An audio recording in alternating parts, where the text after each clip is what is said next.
Good everyone, it's Calvin from Shedding Sheep New Zealand. I'm here with Anna Martyn from Waterfields. What is actually the name? Is it Waterfields? Just Waterfields. There's Waterfields Wiltshire. Okay. Which may have to be reviewed, but we'll see. Right, yes. There's a few studs actually thinking that sometimes need to be reviewed because it's possibly not a fair reflection. It is this year, so that's the main thing. Now, instead of me asking a whole lot of questions, how about I make it really easy and say, tell me a little bit about yourself. Very good. So I am a vet in the King Country, and I guess we've always had sheep and beef and dairy farms to look after, so I've been very interested in genetics and how that can help farmers improve their profitability and I guess animal health as well on farm. And yeah, I had a few Wiltshires because we have a big oversized lifestyle block that we can run 100 ewes on. And decided that, well, the best way to know about genetics is to play the game and trial it out, basically. So that's what I've been doing. And I guess it's quite important for me to understand how the system works so I can help the farmers, basically, that I look after as well, to see what's the best thing for them. And that would be why you have things like DPZ. Yes. Resistance. Yes, so I guess everyone is aware that drench resistance is becoming an increasing problem and we have to find some solutions, and it looks like there's, well, no company is indicating that they've got any wonderful new drenches in the pipeline, so we've got to start looking at some alternatives, and that's, I guess, why I have played the game with Carla, DPZ and Wormfect to try and see how they all play out and what's going to actually work the best, and I guess the ins and outs of the genetic testing for those as well. Right. So you've got about 80 stud ewes? Yeah, 80 stud ewes. Did they start as stud ewes or did you scan them into sill? Scan them into sill. Yeah, so they were just ewes? Just ewes. And how long ago did you do that? Started playing the sill game, I think it's probably about 10 years ago. We've had the actual sheep for probably about 16 years. Right, yep. Yeah, so yeah, I like them as a breed, but they do have their individual personalities as a thing. You have to not put as much pressure as a normal woolly, and then they usually play the game a bit better. But we did select quite heavily on behaviour and survivability as well in the early days. My ewes are easy. I get a bucket and I walk around with them. They follow me. But I've got one that's come from a commercial farm and it just crazy. Yeah. And it's lambs. I know which one's lambs. It won't be there next year. Yeah. Because I can't handle that. Yeah, some will learn, but the majority, if they are a little bit crazy and they do what I call the deer run and act like a deer, they're probably not going to be the best mothers either, is my experience. Oh, that one actually is she breaks that mould. She was a beautiful mum. She didn't run away, but yeah, I've heard of guys with that problem that they almost can't shepherd them because they don't look after their offspring. That was a very important trait for us not to have. We wanted to have good mothers that stood there and stayed there in the paddock when we walked through.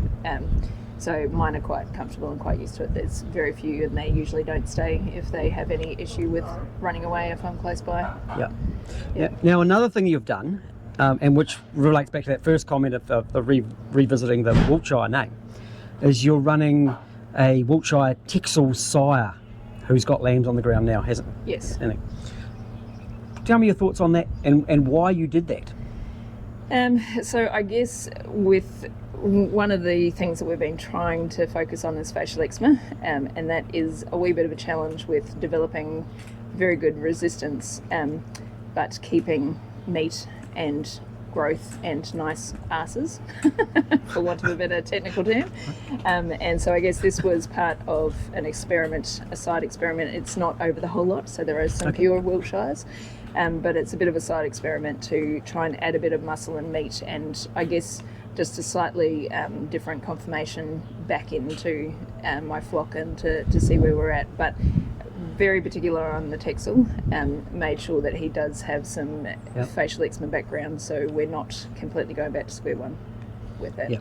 I think the lambs could look quite impressive because some of the back ends on the rams that you've offered here today for sale, they're pretty good back ends. Yeah, there are some very impressive ram lambs in this new crop, and you can definitely pick out who are the Texels, but interestingly, weight-wise, very similar with my straight Wiltshire sire. Okay.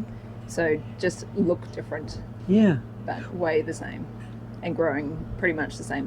The Texel is slightly faster, but only very slightly. 25 grams a day extra across a period of time makes quite a difference. Yes. I've taken the time this year to weigh my lambs, so I know what they're growing like to compare.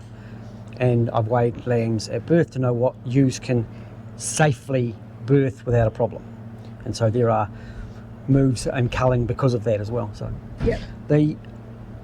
I have to admit that was one thing I was a little bit cautious about with this Texel Wiltshire, but his progeny were really easy birth, didn't have any dramas, because that was one of my concerns of, they're only quarter Texel though, technically, aren't they? only quarter Texel, but I don't think I guess the benefit of Wiltshires as well is that you don't tend to have as much issues at lambing time, because they are smaller lambs, but then they start to grow pretty fast afterwards. Yep. And I think that is a key trait that we actually want to keep in Wiltshire or Wiltshire crosses, that we don't have this issue with birthing and ewe wastage, basically.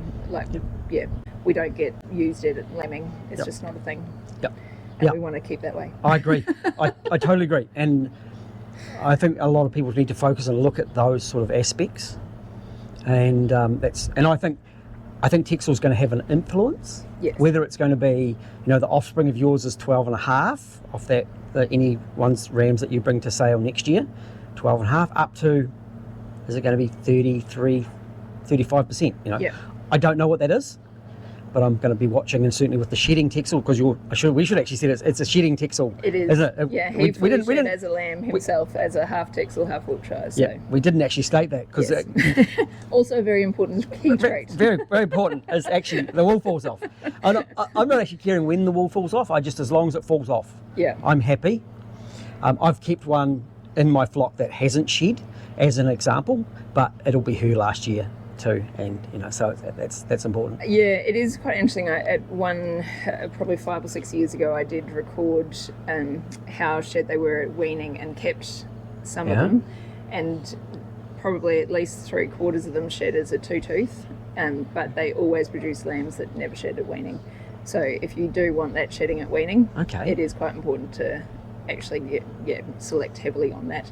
And they are, like Sil is trying now to create a BV for shedding, so that will help things out a little bit, rather than the current system of sort of what month or whatever. It's a little bit vague. After many years of being requested, they finally put a shed BV. It's not available on Improve yet. No, they need more data.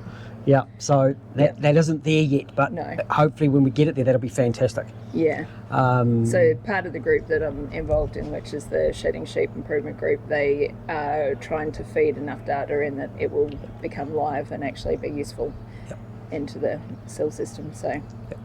I have actually offered to Daniel Wheeler to do videos for the Shedding Sheep Improvement Group, or the New Zealand Shedding Sheep Improvement Group. So you'll be on my list then when I get around. When I actually get other things sorted. Yeah. But that's going to have a different feel for it, because I think that cooperation between breeders is very important. And so I'm going to try and help out with that, even if it's just to shed information between you as a group. But I'm planning on making them public as well. Yeah. So we can discuss things and discuss issues, but allow the public to watch them and understand what's going on. That there is a group of people trying to promote shedding sheep in New Zealand and cooperating and working together. Yeah. Going back to the big thing with that group is also recording the data. And absolutely. For me as a vet, that is quite important. Actually, while we're not about that, but the conditions there has to be enough data recorded for maternal worth, NZ maternal worth, wasn't it? External genetics, and there's a third condition which I can never remember what it is. Yeah. So external genetics, but that could count as ewe lambs, I think. Yes. So as long as there's external genetics flowing out of the flock. Now, going on to the Improve thing, because sometimes I sit there and I do data for a living, and I start playing data on rams and searching, and I actually put in some incredibly strict criteria. I was looking recently for a highly facial eczema resistant ram, and you managed to get in against guys with lots of sheep in the Wiltshires. The Arvidsson line come first with that. But then in the next section, you have rams that come in with 80 stud ewes, which is quite an accolade for yourself. And I'm actually really impressed. And then I put in the meat characteristics, and you do it again.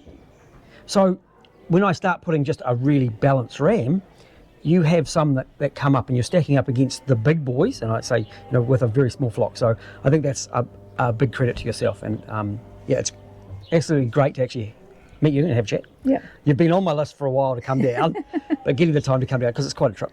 Yeah. So how many rams have you offered for sale today? So there's 14 today.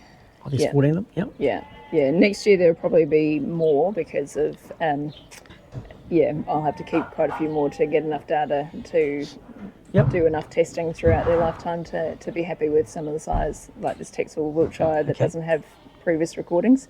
But 14 today. Yep. And you're looking forward to there's a good turnout starting to happen? It does seem to be a good turnout. It's always nerve-wracking on sale day, but absolutely. It also sets my budget for how much I get to play next season. So, well, good luck. Lovely to chat. Thank you very talk much. Again. Thank you very much. Yeah. Thank you very much. See you later. Happy?